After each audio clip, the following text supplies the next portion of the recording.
Good morning, students. Hope you are fine and staying safe at your home.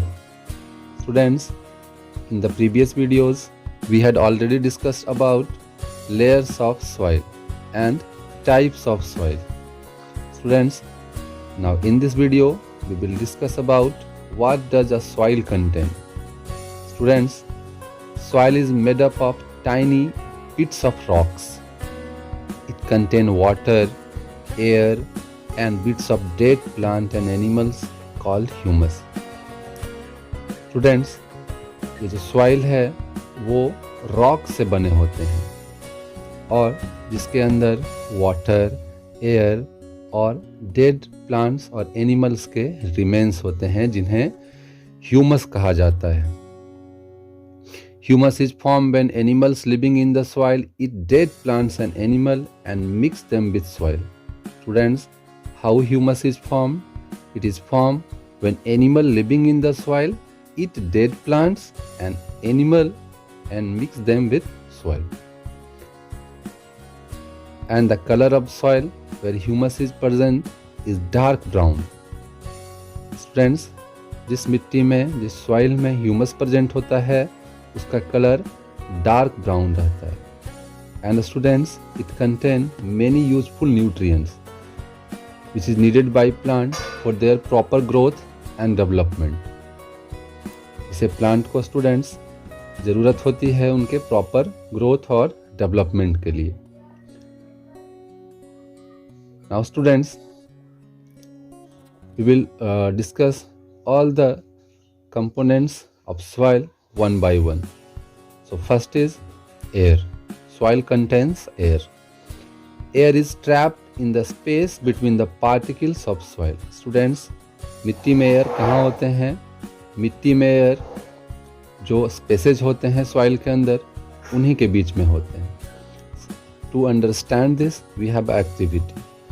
Fill a glass with water. Put a handful of dry soil in it. You will see bubbles coming out of this soil. Students, इसे समझने के लिए हम लोग एक activity को करते हैं. इस एक्टिविटी में स्टूडेंट्स आपने ग्लास में पानी को भर देना है और उसमें सूखी मिट्टी डालनी है. तो स्टूडेंट्स, जब आप ऐसा करोगे क्या देखोगे? आप देखोगे कि उस मिट्टी से छोटे छोटे बबल्स जो हैं वो बाहर आना शुरू हो गए हैं. ये जो बबल्स हैं ये वही एयर हैं जो मिट्टी के अंदर था. So this activity shows that soil contain air. Now next constituent of air is moisture और water.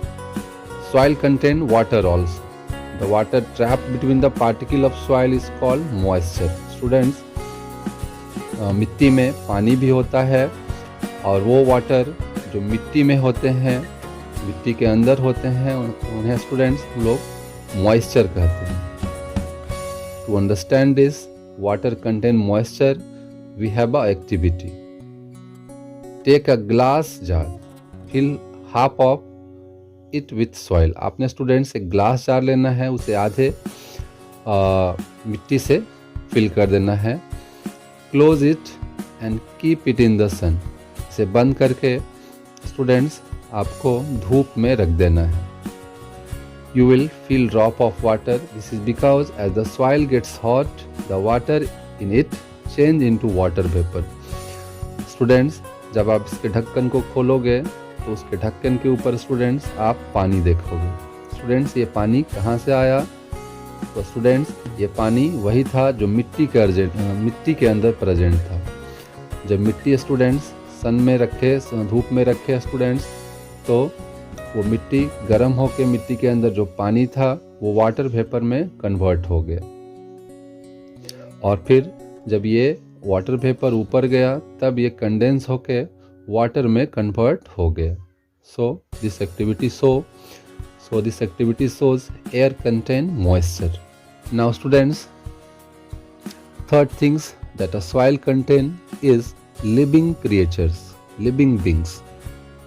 Soil is a home of many living organisms. Students, कई लिविंग ऑर्गेनिज्म के लिए स्टूडेंट्स सॉइल जो है उनका होम है। बहुत सारे क्रिएचर स्टूडेंट जैसे आंट्स, बीटल्स, बग्स, रैबिट्स ये सब सॉइल में रहते हैं। During the rain you can see earthworm slithering around the ground. Students, आप बरसात के समय में अर्थवॉर्म को मिट्टी पे आप, ज़मीन पे आप देखे होंगे।